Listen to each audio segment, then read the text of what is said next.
सलाम मेरे अजीज पंखो। आज इनपू स्टोरीज का 21वां पार्ट लेके मैं आ गई हूँ, तो लाइट्स ऑफ करो, स्नैक्स लेके बैठो, चलो हम शुरू करते हैं। आज की इस वीडियो में सिर्फ 2 कहानियां जो कि बहुत लंबी हैं। पहली कहानी में ये कहते हैं कि ये सब तब शुरू हुआ जब हमारा घर नया नया बना था। जिस घर में हम अभी रह रहे हैं ये 40 साल पुराना है। हमारा घर डबल स्टोरी है। नीचे वाले पोर्शन पे 4 कमरे हैं और एक डाइनिंग रूम है, और ऊपर वाले पोर्शन पे 2 कमरे, हॉल और सहन है। घर बनाने के कुछ अरसे बाद अकॉर्डिंग टू माई पुप्पो एक औरत हमारे घर रहने आई। वो कहती हैं कि वो आदत की काफी अच्छी थी और उसका एक छोटा सा बच्चा भी था जो 1 या 2 साल का था। उसका शौहर रात को घर आता था और वो काफी गरीब थे, सामान भी नहीं था उनके पास और सर्दियां थी, तो दादो को तरस आ गया और दादो ने 2 सिंगल बेड और ब्लैंकेट्स उनको दे दिए कि छोटा सा बच्चा है, उसको कहीं सर्दी ना लग जाए। तब बाबा की शादी नहीं हुई थी। उस औरत का जो देवर था वो हर रोज आया रहता था।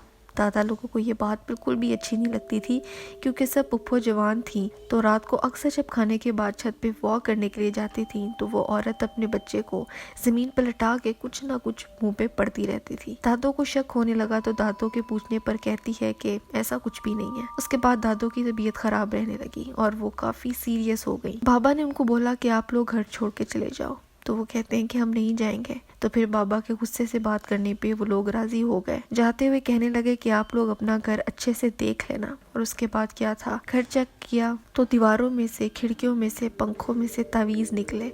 उसमें हमारे पूरे घर की बर्बादी लिखी थी। उसके बाद घर में अजीबो गरीब चीजें होने लगी। छोटी पुप्पो को घर में साए नजर आने लगे चलते फिरते, और दादी और छोटी पुप्पो पर ज्यादा अटैक हुआ। घर में ये चीजें नजर आती और दादो पे हाजिर भी हो जाती, और कभी कभार पुप्पो बर भी, पर वो किसी को कुछ भी नहीं कहती। तंग करना तब शुरू किया जब दादो और पुप्पो ने दुआ करवाई तो वो हाजिर हुई और कहा कि तुमने हमारे मानने वालों को तंग किया है, हम तुम्हें नहीं छोड़ेंगे। उसके कुछ अरसे बाद छोटी पुप्पो की डेथ हो गई और उसके बाद बाबा की शादी हुई। बाबा को खुदा ने हम 2 भाई बहन से नवाजा। We are just 2 siblings। घर में खुशियां आई और सब मसले ठीक हो गए थे, लेकिन फिर अचानक से दादू पर से फिर से हाजिरी होना शुरू हो गई।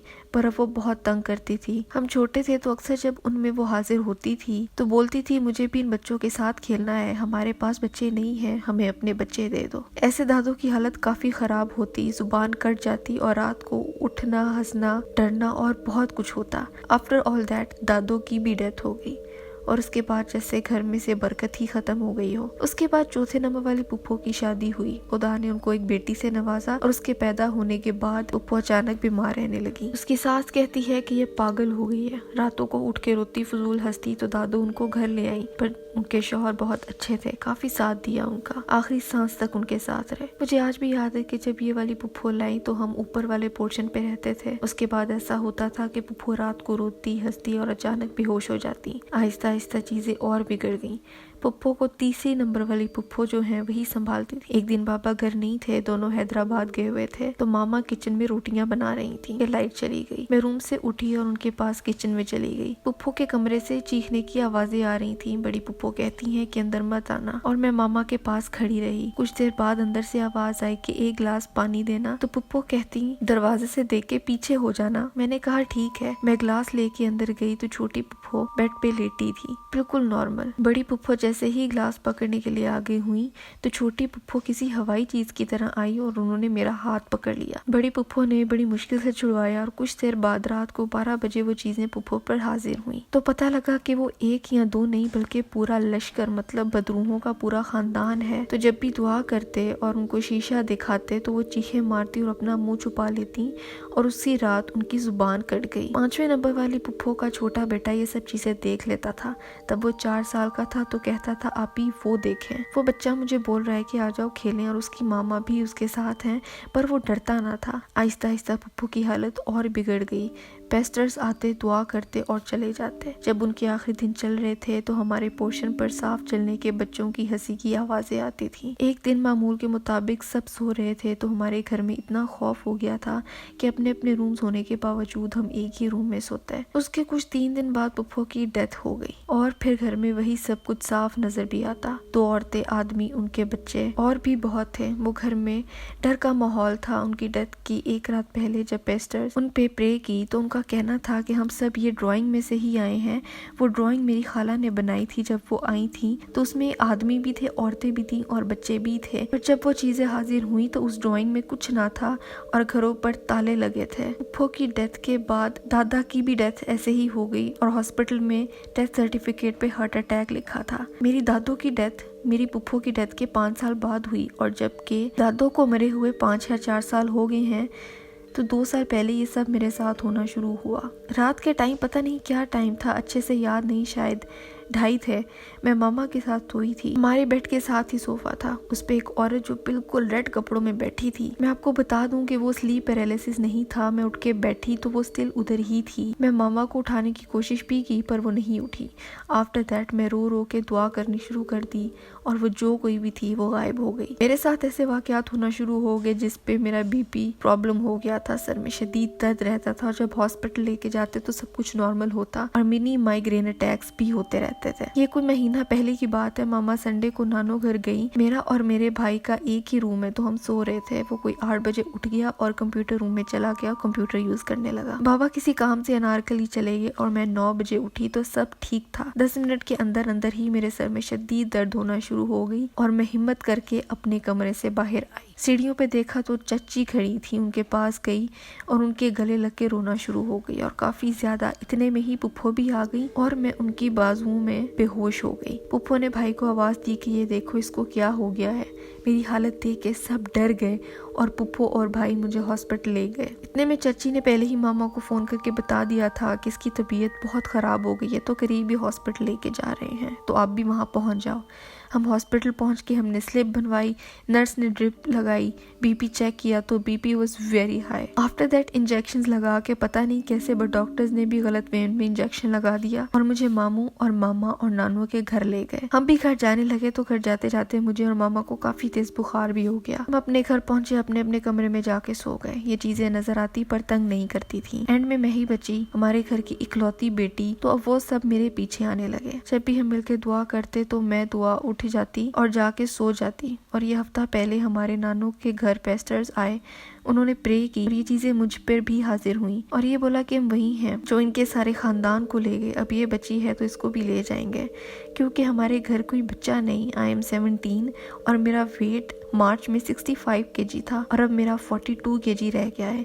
इतना तंग करती हैं ये चीजें, कुछ खाने को दिल नहीं करता और अक्सर अब ये दूसरों की शक्लों में भी नजर आती हैं। वाहिद मामा है या नानू है या मेरा भाई है जिन पर मैं ट्रस्ट करती हूँ और उनके पास चली जाती हूँ, वरना किसी के पास नहीं जाती। और ये वही जादू अभी तक हमारा पीछा नहीं छोड़ा। अभी हमारी 2 ही पुप्पो रह गई हैं 5 में से और दादा दादू की डेथ ऐसे ही हुई और खुदा का शुक्र है दोनों पुप्पो और चाची बहुत प्यार करते हैं और सब मुझे लेके बहुत परेशान भी रहते हैं। मेरी मम्मा पूरी पूरी रात जागती रहती हैं और मेरे पास बैठी रहती हैं। मेरी तबीयत ऐसे देखने के बाद अब मेरे बाबा का इरादा है कि हम ये घर छोड़ दें। प्लीज दुआ करें कि मैं जल्दी जल्दी ठीक हो जाऊं। और इसके अलावा बहुत कुछ होता है बट ऑलरेडी ये बहुत लंबी कहानी हो गई है। नहीं जी, नो वरीज। आई होप कि आप जल्दी जल्दी ठीक हो जाएं और आपके घर के भी सारे इश्यूज बहुत अच्छे से हल हो जाएं, वरना आई कैन नॉट इमेजिन कि आप इतने साल ये सब कुछ कैसे देख रही हैं। Best wishes from my side. अगली कहानी हमें इंडिया से आई है। ये कहती हैं कि मैं इंडिया दिल्ली से हूँ और ये कहानी जो मैं बता रही हूँ ये भी कुछ साल पहले ही एक सच्ची जिन की कहानी है।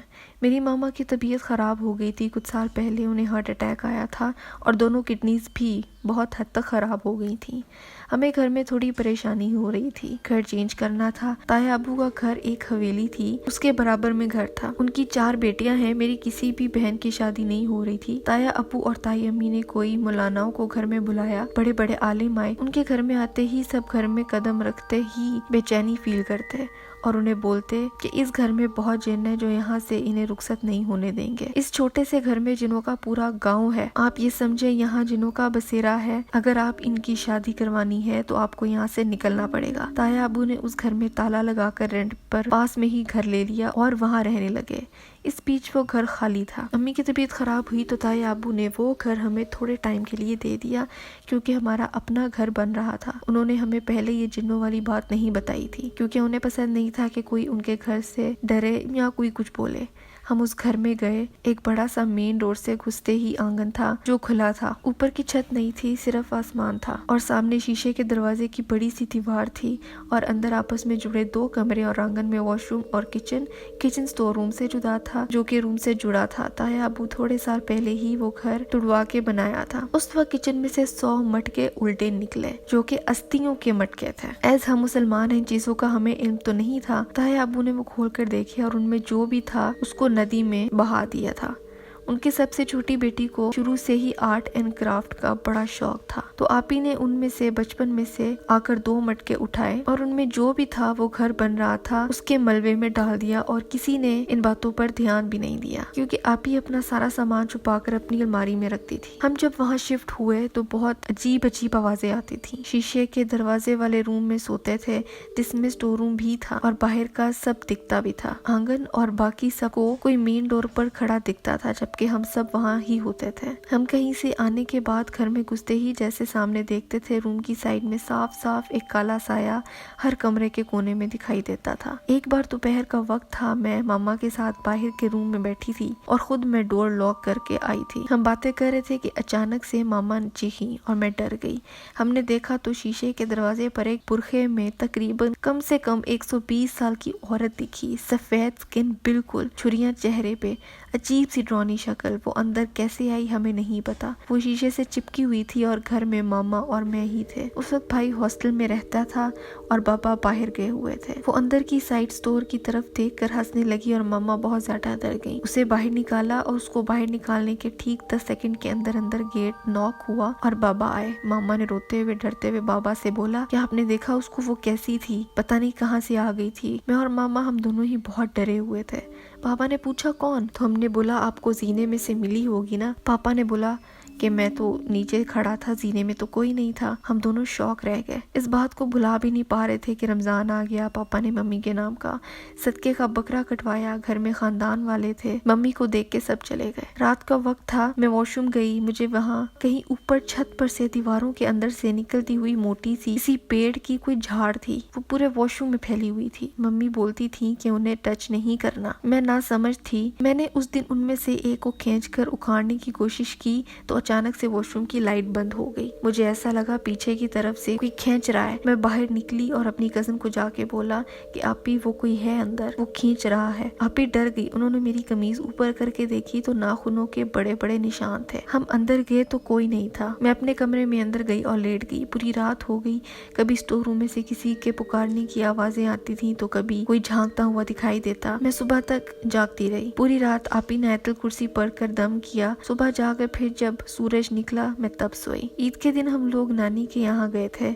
सुबह सुबह उस घर के बराबर में एक छोटी बच्ची रहती थी, राफिया। उसे ढंग से बोलना भी नहीं आता था। हम उसे अपने पास बुला लेते थे आवाज देकर या कुछ कागज फेंक कर उसकी अम्मी को आवाज लगाते थे कि राफिया को भेज दे, तो वो उसे भेज देती थी। ईद के दिन हम सब नानी के यहाँ बैठे थे। अचानक से राफिया की अम्मी की कॉल आई अम्मा के पास। उन्होंने मामा को चिढ़कर बोला कि भाभी मैंने उसे कब से नीचे खड़ा रखा हुआ है, आप उसको आके नीचे से ले क्यों नहीं जाती। मामा ने पूछा कैसे, क्या बोल रही हैं आप। तो उन्होंने बोला राफिया को आप ही ने तो आवाज दी थी कि उसको भेज दो, और भाभी सब खैरियत है, आप इतने गुस्से में क्यों थी। मम्मा के डर की वजह से हाथ कांपने लग गए। राफिया की एक छोटी बहन थी सना, जो कि 7 महीने की थी। हमारी और उनकी दीवार में ज्यादा ऊंचाई नहीं थी। हम सना को उनकी अम्मी से दीवार पर चढ़कर ले लेते थे। फिर राफिया की अम्मी कॉल पर बोलती है भाभी सना रो तो नहीं रही। मम्मा बोलती है क्या मतलब। तो राफिया की अम्मी बोलती हैं कि मैंने आपको खुद दिया है सना को, मैं दूध की बोतल भिजवाऊं, वो रो तो नहीं रही ना। मम्मा ने ये सुनते ही उससे बोला कि मेरी बात सुनो, मैं अपनी अम्मी के घर हूँ, सुबह से घर में कोई भी नहीं है, कोई आ भी नहीं सकता, राफिया को भेजने की कोई जरूरत नहीं है और सना भी हमारे पास नहीं है, हम अभी आ रहे हैं, बिल्कुल अपने जौहर को लेकर जाओ और गेट तोड़ दो, सना को बाहर निकालो। बस इतनी बात सुनते ही राफिया की अम्मी की चीखने की आवाज आई। हमारे घर से किसी ने छोटी सना को उनके घर में उसी मटके में भरकर उनके घर में फेंक दिया था। मटके में अस्थियां थीं क्योंकि उस मटके को उठाकर मेरी आपी ने उस पर लाल पेंट करा था, तो वही मटके में सना को अंदर घर के किसी ने फेंका और चीखते ही हमारे घर से किसी बुढ़िया के हंसने की जोर जोर से आवाजें आने लगी। सना की हालत बहुत सीरियस थी, वो अल्लाह का शुक्र है बच गई। पर उस हादसे के बाद हमने वो घर छोड़ दिया और बराबर में राफिया के अम्मी अब्बू ने भी वहाँ से दोबारा